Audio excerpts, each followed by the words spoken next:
Bismillahirrahmanirrahim. Alhamdulillahirabbil alamin wassalatu wassalamu ala asyrafil anbiya'i wal mursalin wa ala alihi wa sahbihi ajma'in. Subhanaka la ilma lana illa ma 'allamtana innaka antal alimul hakim. Rabbi shrah li sadri wa yassir li amri wahlul 'uqdatam min lisani yafqahu qawli. Amma ba'd. Alhamdulillah ala ni'matil Islam, alhamdulillah ala ni'matil iman wa kafa biha min ni'mah. Alhamdulillah, segala puji bagi Allah Subhanahu wa taala. Di malam hari yang hujan deras ini, jenengan dari rumah sampun hujan napa dereng? Sampun, alhamdulillah nggih, sami kalih kula nggih. Pas salat Isya kok ujug-ujug beres hujan. Loh, niki pripun? Ya sudah, nggih. Ya udah, di situ letak ujiannya nggih, Bu. Di situ letak kita mujahadatun nafas, waktunya kita untuk naren hati, naren jiwa, naren keinginan, naren keimanan, mau tetap melangkahi majelis atau pilih lingguh-lingguh neng omah. Nggih. Di situ ujiannya, kita ingin tetap beristiqomah di dalam apa yang kita tetapi atau meletakkannya sejenak karena menganggap sudah serasa ngaji aja lah. Nah, di situ letak ujiannya. Dan ketika kita dimampukan sama Allah Ta'ala, dikuatkan sama Allah Ta'ala, dan pada akhirnya dihadirkan di tempat yang mulia ini, maka kita berharap, kita punya harapan lebih, kita berdoa lebih, kita berkeinginan lebih, mugi-mugi apa yang kita usahakan ini dipandang sama Allah Ta'ala.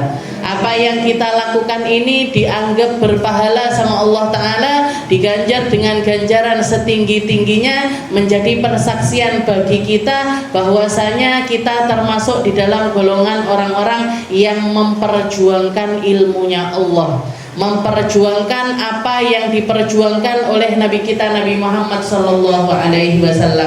Dan kalau kita lihat kekehnya kita atau usahanya kita, itu juga masih tetap sangat jauh sekali dibandingkan apa yang diusahakan oleh para sahabat-sahabatnya Nabi, dibandingkan apa yang dikejar oleh para sahabatnya Nabi, dibandingkan apa yang diperjuangkan oleh orang-orang yang ada di sekitarannya Rasulullah SAW. Kita masih sedikit sekali dibandingkan dengan mereka.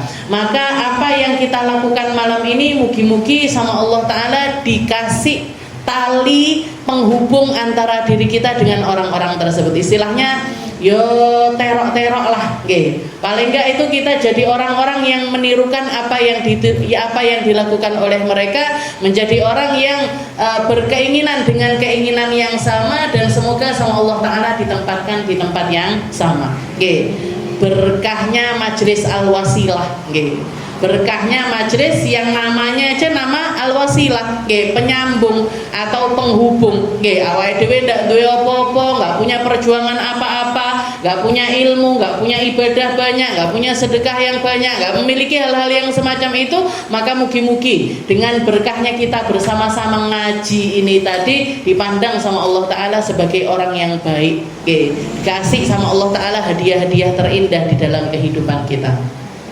Kita lanjutkan pembahasan kita di dalam kitab Risalatul Mu'awanah ila an qala al-muallif rahimahullahu ta'ala wa nafa'ana bi ulumi fid dharain amin. Wa thaniha as-sabru 'anil ma'asi wa yahsulu dhahiran bi ijtinabiha wal bu'du an madhanniha. Kalau beberapa pertemuan yang lalu kita bahas tentang sabar. Sabar dikategorikan menjadi 4 kategori oleh Al-Habib Abdullah bin Alawi Al-Haddad. Yang sudah kita bahas adalah sabar di dalam ketaatan kepada Allah Ta'ala. Termasuk yang sedang kita lakoni ini namanya as-sabru ala ta'ah. Sabar di dalam ketaatan. Kesel iya, capek iya, ngantuk bisa. Kriip-kriip, hawane adem, ditambahi angin silir-silir. Yang harus kita kedepankan sifat atau perilaku yang kita lakukan untuk tetap kekeh jalan di jalannya Allah Ta'ala ini apa? Yo disabar-sabari. Ngantuk disabar-sabari. Piye carane ben melek? Capek gimana caranya biar capeknya ini tadi hilang? Kalau misalkan kita terjadi sesuatu, misalkan jenengan ngantuk, nggak tahan sekali Ustazah. Ya sudah, jenengan berdiri tidak apa-apa. Berdiri ke kamar mandi, raup dhisik apa wudu dhisik, habis itu kembali lagi ngaji. Mboten napa-napa. Itu termasuk usaha-usaha kita untuk kekeh, istilahnya untuk melawan hawa nafsu yang ada di dalam diri kita. Biar apa? Biar bukan kita yang jadi budaknya dia, tapi dia yang jadi budaknya kita. Oke, biar dia yang ngikuti karepnya kita, bukan kita yang ngikuti karepnya dia. Kenapa? Karena setiap ketaatan, setiap amal kebaikan, setiap ibadah di jalannya Allah Ta'ala itu kecil besarnya selalu membutuhkan kesabaran. Dan Nabi Muhammad Shallallahu Alaihi Wasallam, Rasulnya kita, Nabinya kita, panutannya kita itu imamus sabirina wasyakirin, adalah imamnya atau pemimpinnya orang ahli sabar, pemimpinnya orang ahli syukur.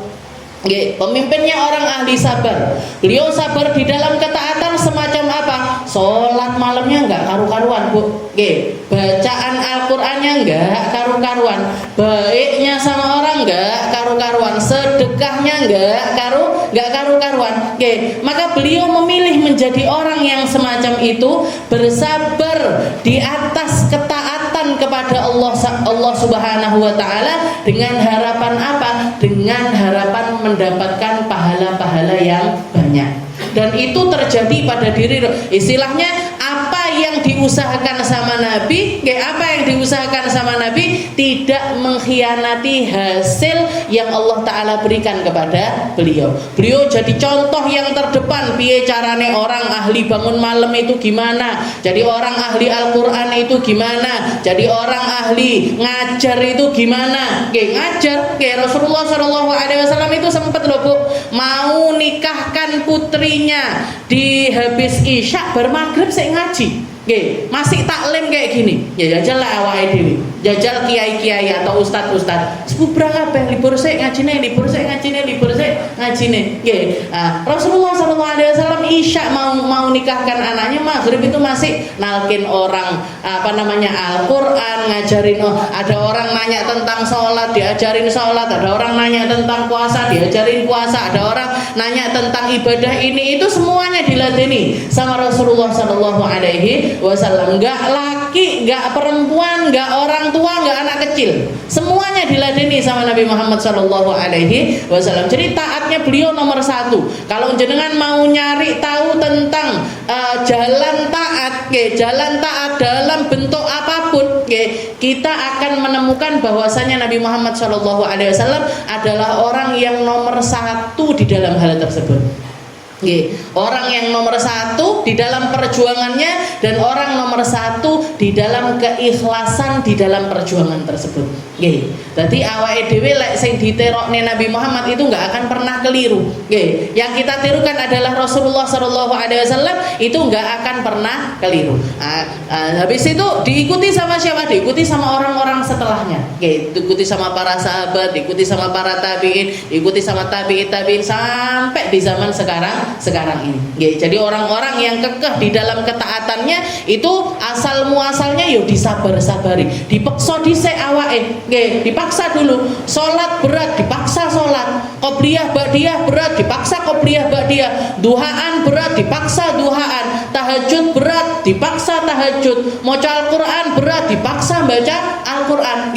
Dipaksa sampai akhirnya jadi terbiasa. Setelah terbiasa mampu menikmati ibadah tersebut, bisa merasakan lezatnya bermuamalah dengan Allah Subhanahu wa taala. Kenapa? Nikmat itu datang setelah perjuangan yang sangat panjang sekali. Makanya butuh sabar. Wong lek ndak duwe sabar ndak iso urip, Bu. Bahkan orang mau hidup itu loh butuh sabar. Orang mau hidup aja, sekedar hidup, sekedar bernafas, itu butuh yang namanya kesabaran. Jadi yang sudah kita bahas adalah as-sabru ala ta'ah, sabar di dalam ketaatan kepada Allah Ta'ala. Lanjutannya katanya Habib Abdullah bin Alawi Al-Haddad, beliau mengatakan wa thaniha as-sabru 'anil ma'asi. Yang kedua adalah sabar untuk meninggalkan maksiat, sabar untuk meninggalkan maksiat, wa yahsulu dhahiran bijtinabiha wal bu'du an madonniha. Secara dohirnya kalau kita mau menghindari maksiat-maksiat ini tadi, caranya adalah menghindarinya sejauh mungkin, menghindari maksiat tersebut sejauh mungkin, dan menghindari tempat-tempat yang berkemungkinan kita masuk di dalam maksiat tersebut. Jadi maksiat ini tadi dijauhi, bahkan tempat yang sekiranya bisa menjerumuskan orang ke dalam tempat tersebut, ke dalam hal tersebut, itu juga harus kita hindari. Istilahnya kalau yang namanya maksiat itu jauhi sejauh-jauhnya. Jangan pakai kompromi di dalamnya.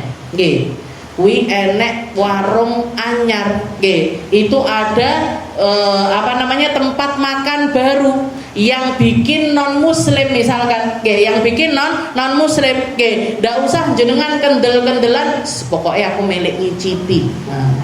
Jangan Bu, jangan Bu. Kalau sudah tahu, oh yang punya Chinese, yang punya orang non Muslim. Nah ini namanya madon itu tadi, sesuatu yang bisa jadi kita berprasangka ada yang nggak beres di dalam hal tersebut. Maka jangan kita ngikuti hawa nafsu kita untuk tetap datang ke situ, tapi hindari sejauh-jauhnya.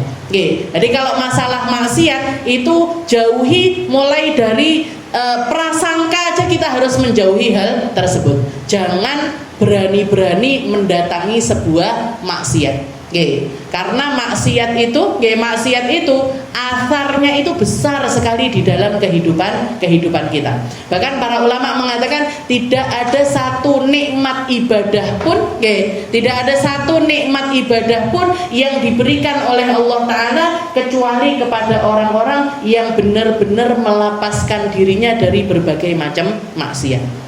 Jadi kalau misalkan kita merasa aku ini melek tahajudan tapi kok enggak iso-iso, saya ini pengen sholat malam tapi kok enggak bisa-bisa, pengen banyak puasa sunnah kok enggak bisa-bisa, pengen kayak orang-orang baca Al-Quran banyak, zikirnya banyak, sholawatnya banyak, tapi kok enggak bisa-bisa, ini kenapa? Kenapa kok kita itu sulit untuk melangkahi hal melek, pengen termotivasi tapi sulit untuk melakoni.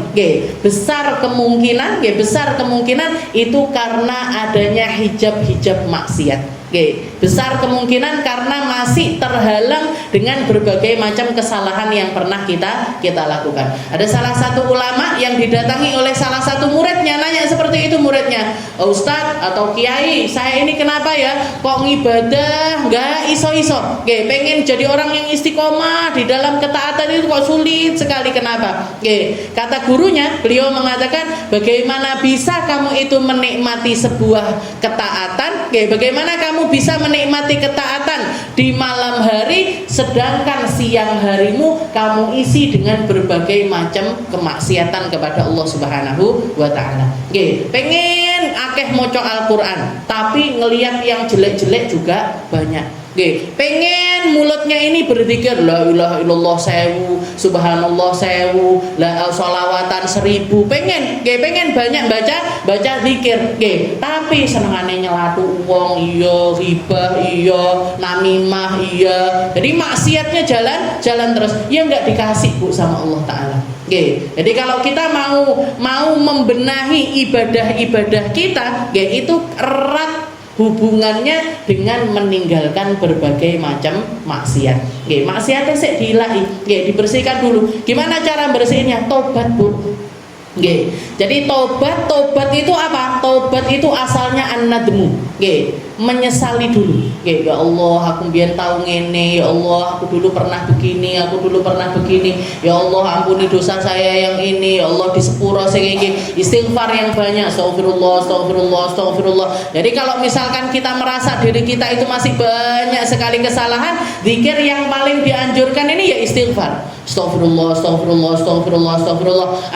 sambil nginget-nginget apa yang pernah kita lakukan dari kesalahan-kesalahan kita.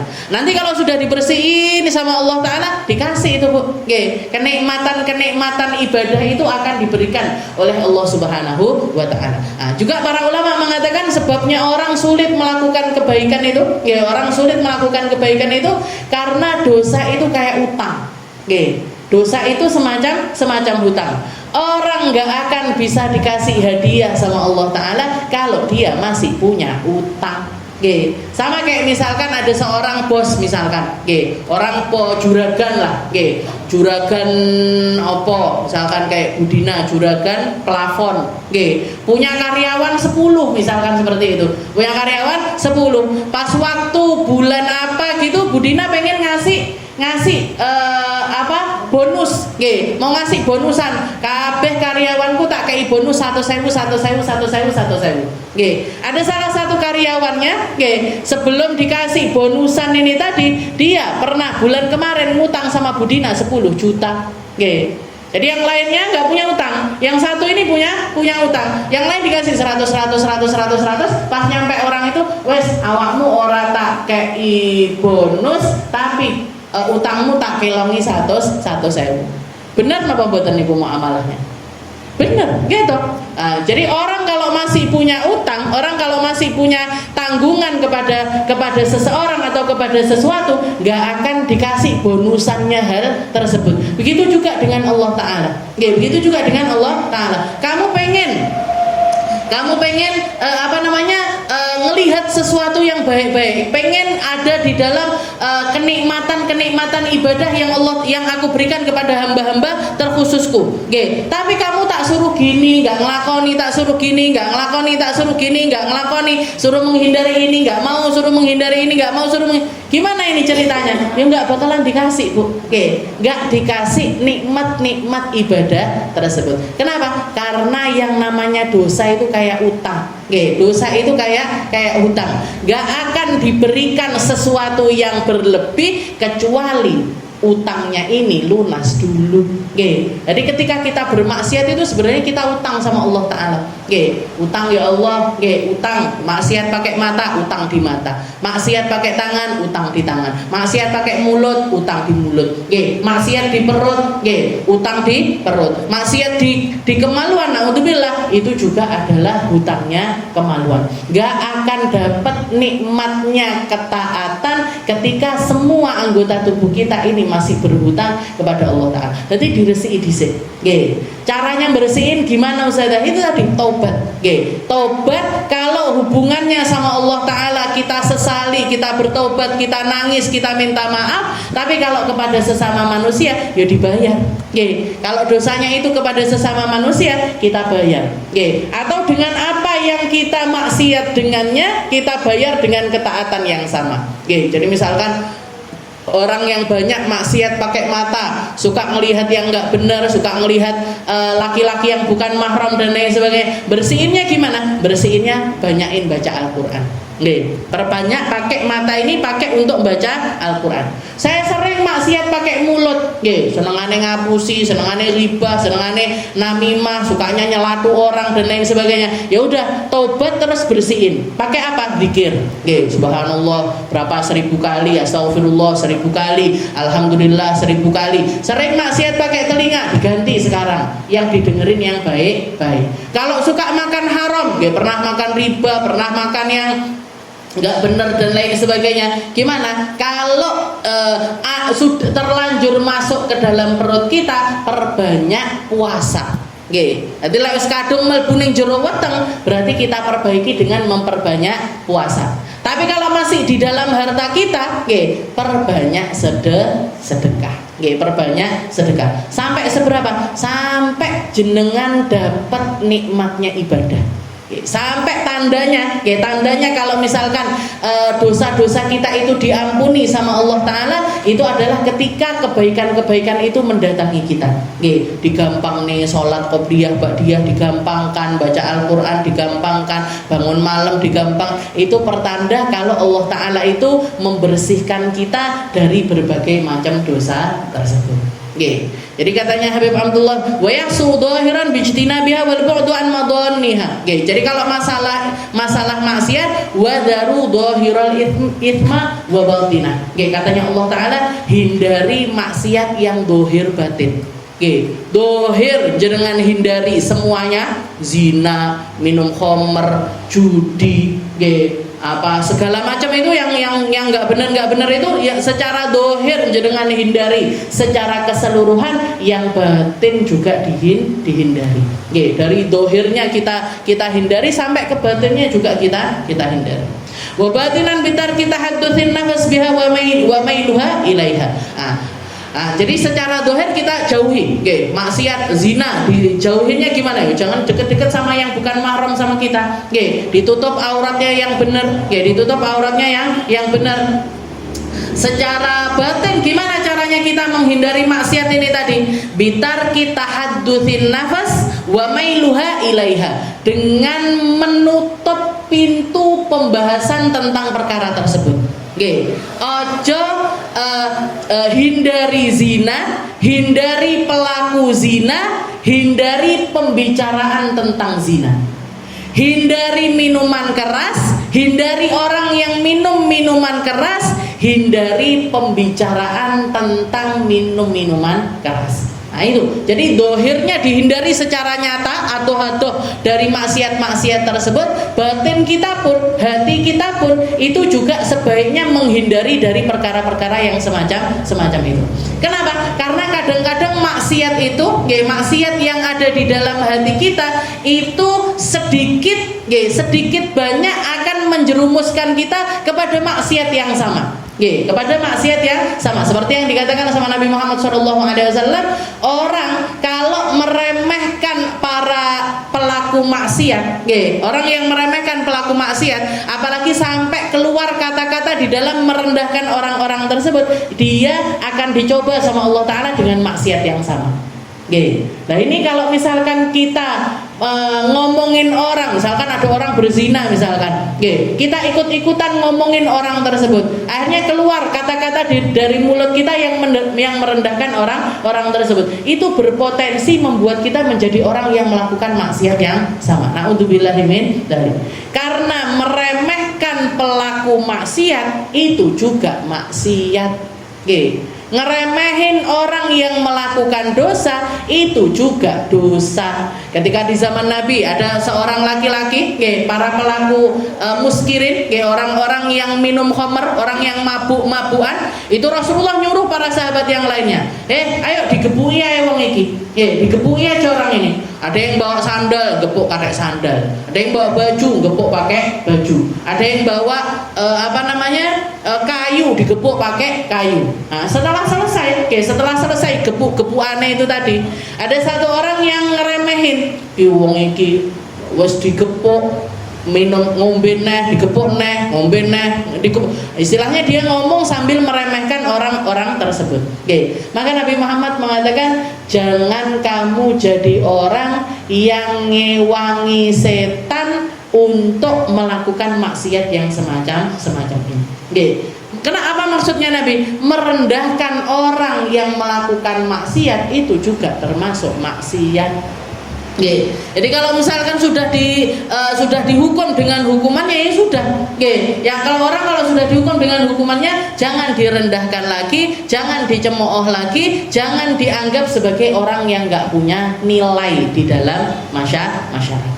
Iki kudu harus bener-benerin. Jadi benerin yang ada di dalam hati tentang perkara maksiat itu juga enggak kalah pentingnya dibandingkan menghindarinya secara nyata. Secara dohir sama secara batin ini harus beriringan.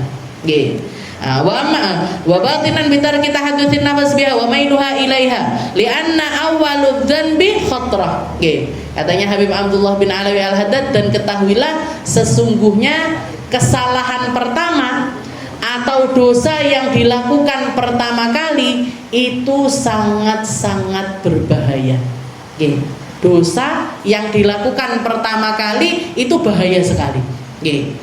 Orang yang koruptor sampai bisa nyuri triliunan, itu mesti dimulai dari dosa kecil.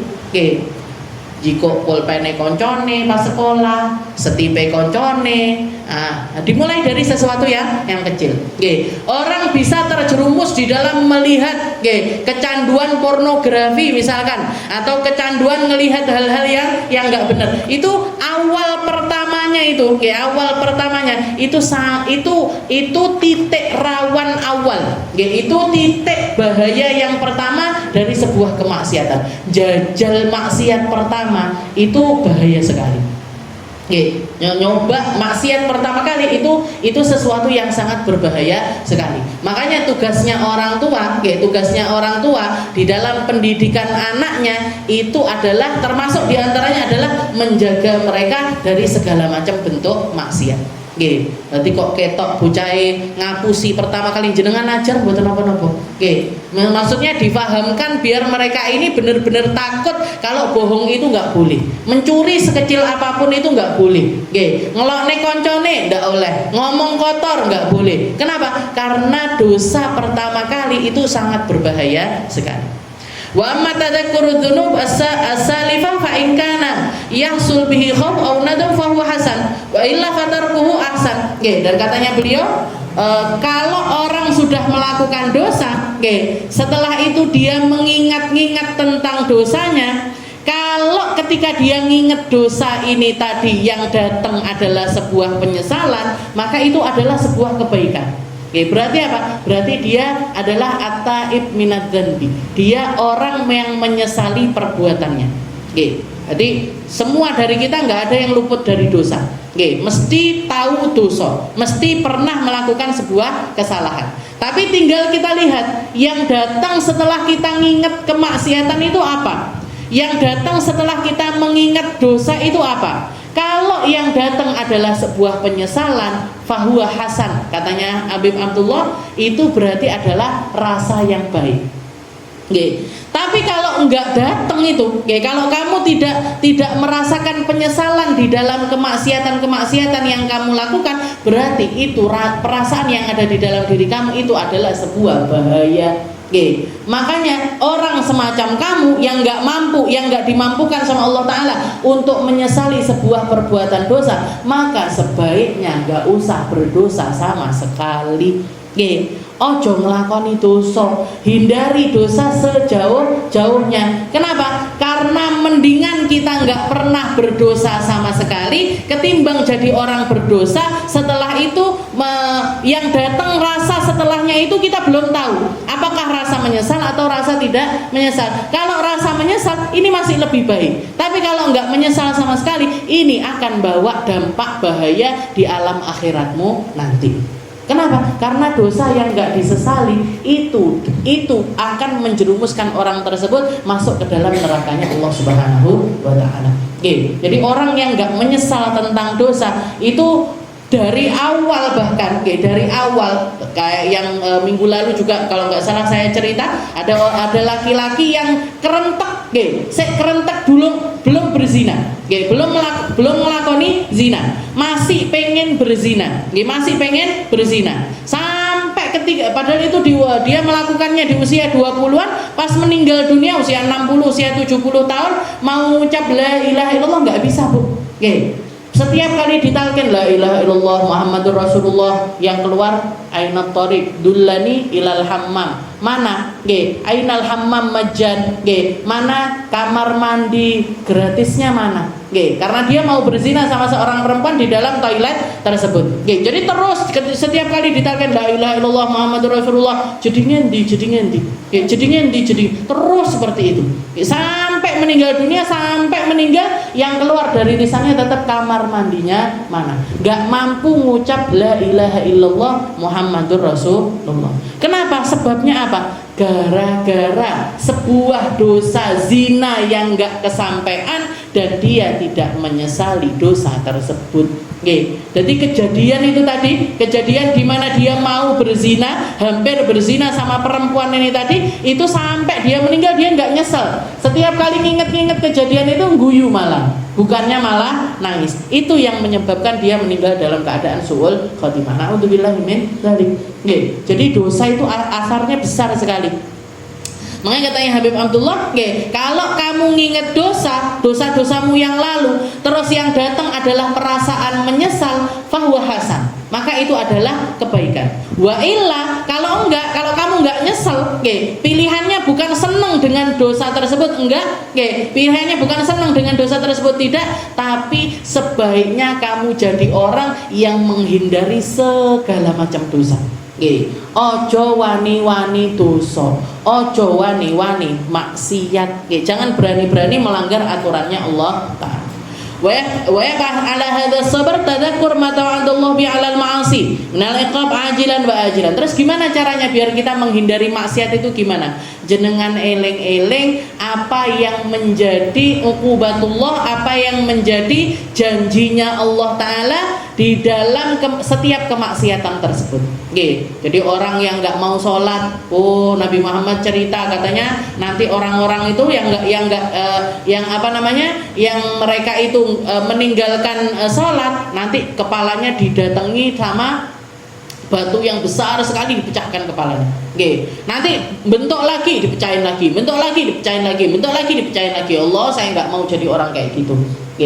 Orang-orang yang melakukan zina, apalagi orang-orang yang sudah nikah, diceritakan sama Nabi ketika malam Isra Mi'raj, Rasulullah melihat ada sekelompok orang, laki perempuan, di depannya itu ada daging, ada dua daging, satu daging yang fresh, yang masih bagus, yang masih matang, enak buat dimakan. Yang satunya lagi daging busuk, baunya nggak enak, wes keluar ulet-ulet dan lain sebagainya.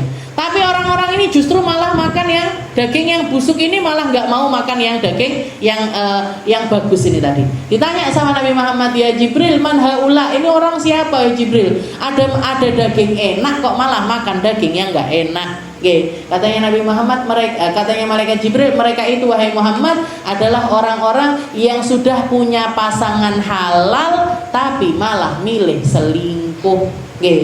Perempuan sudah punya suami, selingkuh sama laki-laki lain. Laki-laki sudah punya istri, selingkuh sama perempuan lain. Disediakan sama Allah Ta'ala yang halal, dia justru malah milih yang haram. Karena segala macam, apapun, jangan dengar dosanya orang zina itu nanti di dunia aja dirajam, di dunia aja dirajam. Kalau nggak gitu dicambuk 100 kali cambukan. Orang minum khamr, di zamannya Nabi dipukuli kayak gitu. Di zamannya Sayyidina Umar pertama nyuruh kalau ada orang minum khamr dicambuk 40 kali cambukan. Nggak kapok, tambah 60 kali cambukan. Nggak kapok, ditambah jadi 80 kali cambukan. Berarti apa? Minum khamr itu dosa besar. Ojo sampai disepelek nih. Karena Al-Quran pun melarang untuk melakukan hal yang semacam itu. Ada hukumannya. Di dunia sudah ada hukumannya. Nggak bayangkan kalau hukuman yang terjadi di akhirat nanti. Jadi caranya kita untuk menghindari dosa, ya perbanyak dengarkan sesuatu wanti-wantinya Allah Ta'ala, wanti-wantinya Nabi Muhammad SAW untuk kita menghindari maksiat-maksiat tersebut. Wa man wadaba 'ala sabri 'ala hadzal wajh, katanya Habib Abdullah, dan orang yang istiqomah untuk melakoni kesabaran yang semacam ini, melek maksiat sabar, melek maksiat sabar, dihindari terus, menghindari maksiat-maksiat tersebut. Akramahullahu biwujudil unfah minal ma'asi. Nanti Allah Ta'ala yang akan naruh di dalam diri hamba tersebut rasa penolakan dari maksiat itu.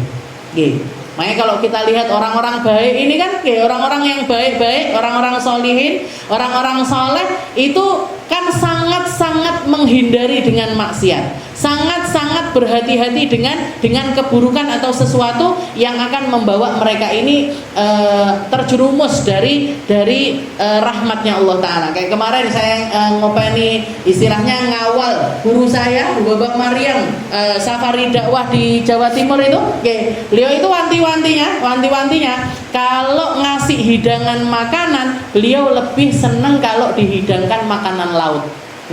Jadi makannya ikan, udang yang seperti itu. Katanya kenapa kok seperti itu? Katanya beliau karena kalau ayam, kambing atau sapi, beliau nggak bisa memastikan itu yang nyembelih itu bener apa enggak sembelihannya. Jadi setiap kali makan itu yang diambil yang kayak ya daun-daunan, sayur-sayuran, habis itu ikan-ikan. Nah, jadi kalaupun misalkan dihidangkan kambing ataupun sapi, beliau nanya, ini kambing ini kalian belinya dari mana? Orangnya siapa? Yang nyembelih siapa? Yang bumboni siapa? Yang dowo pokoknya ceritanya. Kalau masalah perkambingan sama perayaman. Kenapa kok seperti itu? Ya karena mereka orang-orang yang sangat-sangat menjaga diri. Saya ngasih hadiah beliau gamis, Bu. Saya ngasih hadiah beliau gamis. Itu di tangannya ada ini mata-mata kayak gini. Terus dari sini itu ada mata-matanya. Dari sini sampai ke bawah itu ada mata-matanya. Malam setelah kita majelis terakhir di Ngunut itu yang teman-teman yang ngawal beliau disuruh dedeli. Jadi ini mata-mata yang di tangan sini sama yang dari sini sampai ke bawah itu disuruh dedel sama beliau. Padahal saya bilang, "Pilo payet Jepang." Kayak Jepang itu kan mahal. Jadi saya ngasih hadiah gamis itu yang payetnya bagus.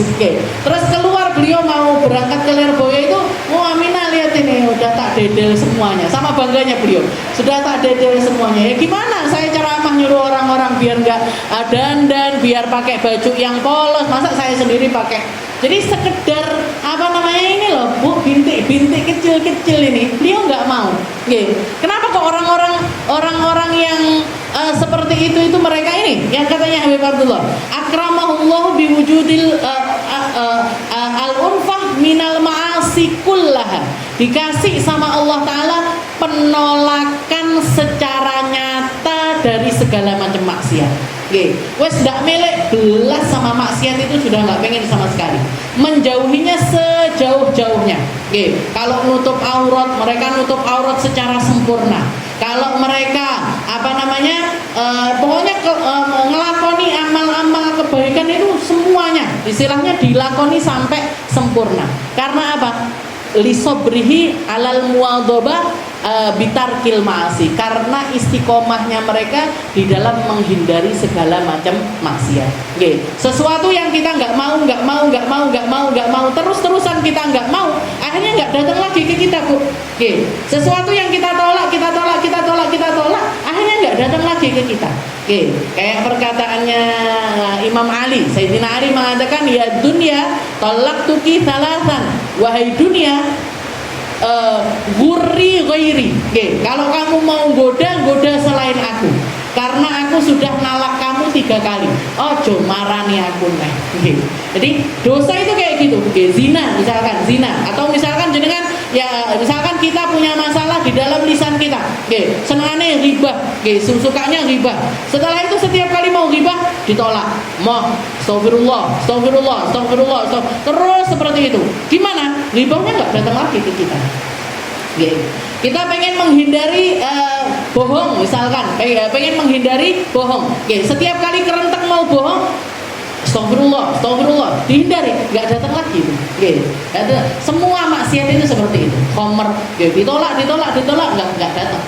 Teman-teman yang jelek-jelek, bukan wajahnya yang jelek, maksudnya yang kelakuan elek-elek. Jangan pengen hijrah, pengen keluar dari circle-nya orang-orang yang nggak baik, pengen keluar dari kelompoknya orang-orang yang suka ngajakin nggak bener. Jangan diundang untuk ngapain sama mereka reunian. Aku nggak tekose. Akhirnya apa? Nggak diundang gitu. Nah, reunian itu tiap kali mau reuni SMA, reuni SMP, reuni SD, TK, playgroup, mana apa enggak jenengan. Nah, itu kalau misalkan dituruti ya sudah, jenengan akan tersibukkan dengan hal yang semacam itu. Tapi kalau misalkan kita hindari, dihindari, sekali dihindari, 2 kali dihindari, 3 kali, terus kita hindari, dia nggak akan datang lagi kepada kita. Nah, maksiat itu juga semacam.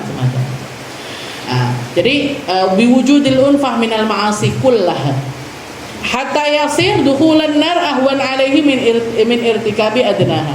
Bahkan sampai ke tingkat mendingan saya dikasih sama Allah Ta'ala panasnya api di dunia ketimbang harus ngelakoni sebuah maksiat yang semacam itu.